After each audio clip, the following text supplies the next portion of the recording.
I'm with Nathan Yee, who's just presented a really interesting paper on the whole issue of succession law and superannuation, particularly in the light of some recent decisions. One of them is a High Court decision of Hill and Zuda. Nathan, am I right in thinking that this has finally put to bed the issue of whether you can have a non-lapsing binding death benefit nomination in a self-managed super fund? Yes, thanks, Rob. Well, we had over the years some comments that were made by courts in Queensland, the Munro decision, and also in re Narromine about the application of Regulation 6.17A in the context of self-managed superannuation funds. And that really came from this 2008 SMSF determination handed down by the Commissioner. In his opinion, the Regulation 6.17A doesn't apply, and therefore the 3-year lapsing rule issues shouldn't apply to self-managed superannuation funds. However, we hadn't, until the case of Hill and Zuda was handed down by the High Court, we didn't actually have consistent, I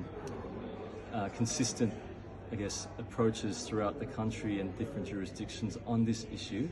But since the decision was handed down, we now are comfortable to say that across the different states and territories in this country that we've got consistent rules now to say that the 3-year lapsing rule in Regulation 6.17A doesn't automatically apply to self-managed superannuation funds, in which case nominations could be non-lapsing.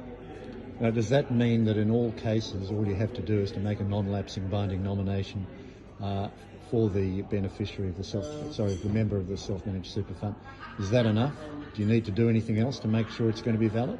Yeah, so very important thing to do is when making a binding death benefit nomination is to really examine the terms of the deed, which really determine whether or not the nominations or what rules apply to the nominations that are made. So the question is, does the deed in fact allow for nominations to be made to start off with? And if they do, are there any specific procedures that need to be followed, or any particular issues that need to be addressed, such as the giving of a nomination to the trustee or an acceptance? And some trustees, particularly older trustees, may still impose a 3-year lapsing rule just by its text. So it doesn't necessarily refer to Reg 6.17A, but it might say a nomination simply lapses 3 years after its making, in which case the terms of the deed are paramount in determining the lapsing or validity or otherwise of the nomination. And it's really, really important to read the deed before preparing those nominations.